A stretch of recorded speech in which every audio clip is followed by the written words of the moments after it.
আসসালামু আলাইকুম। দূরের কাছে যে যেখানে বসে এই মুহূর্তে ভিডিওটা দেখছেন তাদের সবাইকে মাহফুজা কিচেন বিটিতে ওয়েলকাম। আজ শিং মাছের চচ্চড়ি করব বা একটু মাখো মাখো রাখবো, মানে গা মাখা, একটু ঝোল ঝোল, মানে ঝোল না ঠিক গা মাখা ঝোলটাই বলতে পারেন। এইভাবেই শিং মাছটা কষিয়ে রান্না করবো আজকে, মাছটা ভেজে রান্না করব না। দেখতেই পাচ্ছেন কতটা লোভনীয় হয়েছে, অনেক মজা হয়েছে। আমি তো লবণ বারবারই দেখেছি, এতটাই মজা হয়েছে। সবই কিন্তু ঠিক ছিল, তারপরও লবণ দেখেছি যে এত মজা হয়েছে। আশা করি আপনাদেরও ভালো লাগবে। তা আমি আজকে কীভাবে শিং মাছের চচ্চড়িটা করেছি সেটাই এখন আপনাদের সাথে শেয়ার করব।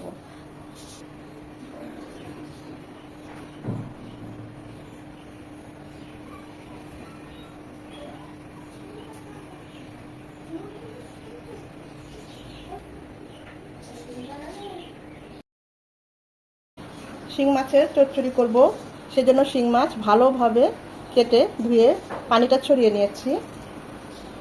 আজকে এই শিং মাছটা ভেজে চচ্চড়ি করব না, আজকে কষিয়ে চচ্চড়ি করব। দিয়ে দিচ্ছি হলুদ গুঁড়ো, মরিচ গুঁড়ো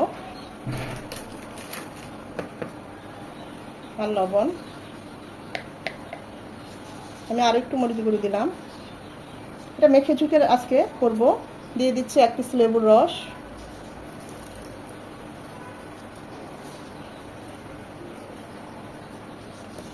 লেবুর রসটা হাতের কাছে থাকলে দিবেন, না থাকলে নাই, তবে দিলে খুব ভালো হয়। ফ্লেভার টেস্ট তো আসে, আবার যেটা আষ্টে গন্ধ সেটা অনেকটাই কম করে। অন্যান্য পেঁয়াজ কাটতে কাটতে এমনি 4-5 মিনিট হয়ে যাবে, রেস্টে রাখার কোনো দরকার নাই। আমরা এখন চুলায় চলে যাব।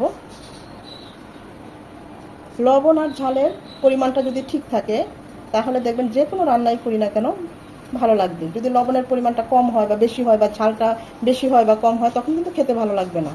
তাই লবণ আর ঝালের পরিমাণটা খুব ভালোভাবে বুঝে শুনে দিতে হবে। প্যানে দিয়ে দিচ্ছি সয়াবিন তেল 3 চামচের মতো, একটা বড় সাইজের পেঁয়াজ কুচি দিয়ে দিচ্ছি, একটা তেজপাতা, ম্যাজিকের মতো কাজ করে। পেঁয়াজটা নরম হবে, সেদ্ধ হবে, আর তেজপাতা থেকে ফ্লেভারটা বের হয়ে আসবে।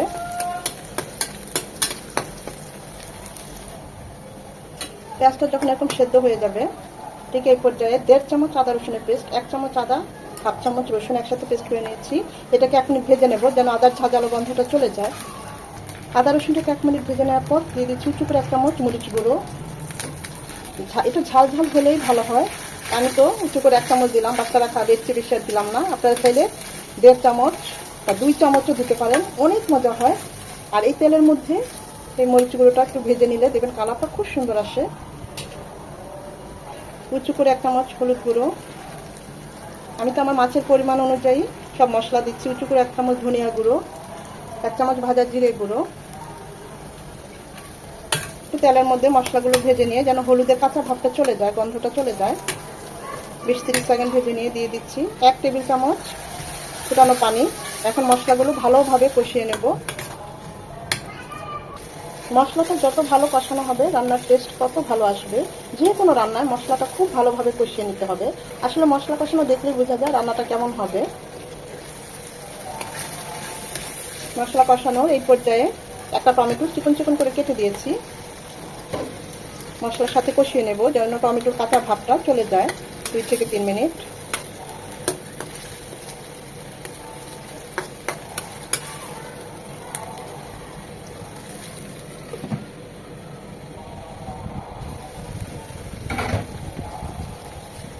টমেটোটা অনেকটাই নরম হয়ে এসেছে, কাঁচা ভাবটা চলে গিয়েছে, আমাদের মশলাগুলো কষানো হয়ে গিয়েছে, তেলটা উপরে উঠে এসেছে। এখন দিয়ে দিব আমাদের মশলা দিয়ে মেখে রাখা মাছগুলো। আজকে আমি ভেজে রান্না করছি না, আপনারা চাইলে হালকা করে ভেজে নিতে পারেন। কষিয়ে রান্না করার এক ধরনের টেস্ট, আবার হালকা করে ভেজে আমি যে রান্না করি সেটা আরেক ধরনের টেস্ট। এইভাবে আপনারা চাইলে সমস্ত কিছু হাতে মেখে তারপরেও বসিয়ে দিতে পারেন। আবার এইভাবে মশলাটা কষিয়ে নিয়েও মাছগুলো তারপর এইভাবে কষিয়ে নিয়ে রান্না করতে পারেন।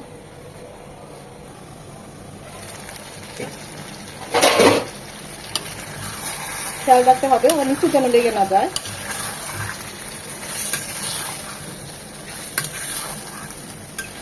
যখন এরকম গা মাখা মাখা হয়ে যাবে মশলার সাথে, 3 থেকে 4 মিনিট কষিয়ে নেওয়ার পর এখন দিয়ে দিব ফুটানো পানি।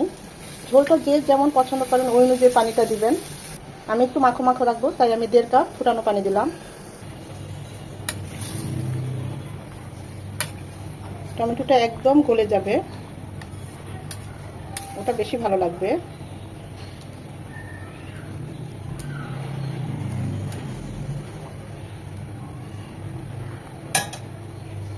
দিয়ে দিব স্বাদ অনুযায়ী লবণ। আমরা কিন্তু মাছগুলো লবণ দিয়ে মাখিয়ে নিয়েছি, এটা কিন্তু মাথায় রাখতে হবে। আর দিয়ে দিব 1 চামচ ভাজা জিরে গুঁড়ো, কয়েকটা কাঁচা পাকা মরিচ। মাঝখানে মাথাটা কেটে দিবেন, এতে করে ঝাল হবে না, কিন্তু কাঁচা মরিচের ফ্লেভারটা চলে আসবে। এটা হবে 8 থেকে 10 মিনিট। মাঝে অবশ্যই আরেকবার নেড়ে চেড়ে দিতে হবে।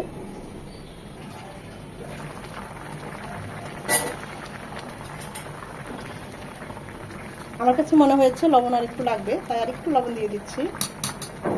এ পর্যায়ে ঝাল লবণ সব টেস্ট করে নিতে পারেন।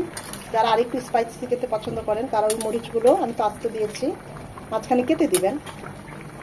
এটা একটু স্পাইসি হলে ভালো লাগে। এটা হবে আরও 4-5 মিনিট। মাশাআল্লাহ,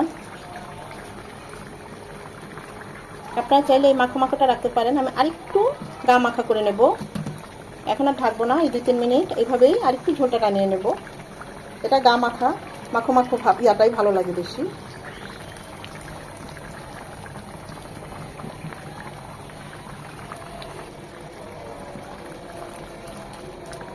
আমি তো এই মাখো মাখোটাই রাখবো, আপনার চাইলে আরও একটু টানিয়ে নিতে পারেন। নামানোর আগে দিয়ে দিব ধনেপাতা কুচি।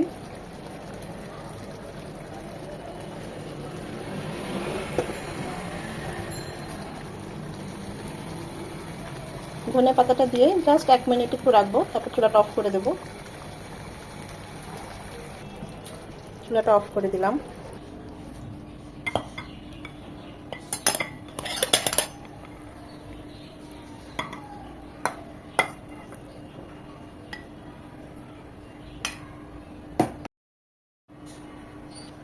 এইভাবে শিং মাছের চচ্চড়ি বা মাখো মাখো যারা এখনও করে খান নাই, আমি তাদের কাছে রিকোয়েস্ট করব একবার হলেও ট্রাই করবেন। অসম্ভব মজা হয়, খুবই ভালো হয়। গরম ভাত দিয়ে দেখবেন মুখে লেগে থাকবে। সফট মাছগুলো সব দেখুন, অনেক গরম, অসম্ভব মজার। এরকম একটু মাখো মাখো করে নেবেন, খুবই ভালো লাগবে। সত্যিই বলছি, নিজে রান্না করেছি সেজন্য না, মুখে লেগে থাকবে। মাগুর মাছ, শিং মাছ, যে কোনো মাছই যদি এইভাবে একটু মাখো মাখো করে মাঝে মাঝে রান্না করেন, আমরা তো কতভাবেই রান্না করে থাকি শিং মাছ, মাগুর মাছ, এইভাবে একবার মাখো মাখো করে শুধু পেঁয়াজ দিয়েই, হাতের কাছে টমেটো থাকলে দিবেন, না থাকলে নাই, তো মশলা কষিয়ে এইভাবে একদম মানে কাঁচা মাছ আমি খুব কমই রান্না করি, ভেজেই রান্না করি। তো এইভাবে রান্না করলে খুবই ভালো হয়, একবার হলেও ট্রাই করবেন। ভিডিওটা যদি ভালো লেগে থাকে লাইক কমেন্ট শেয়ার করে দিবেন। সময় নিয়ে যারা এতক্ষণ এই ভিডিওটা দেখেছেন তাদের সবাইকে আন্তরিক ধন্যবাদ। সবাই ভালো থাকবেন, সুস্থ থাকবেন, নিজের প্রতি যত্ন নেবেন।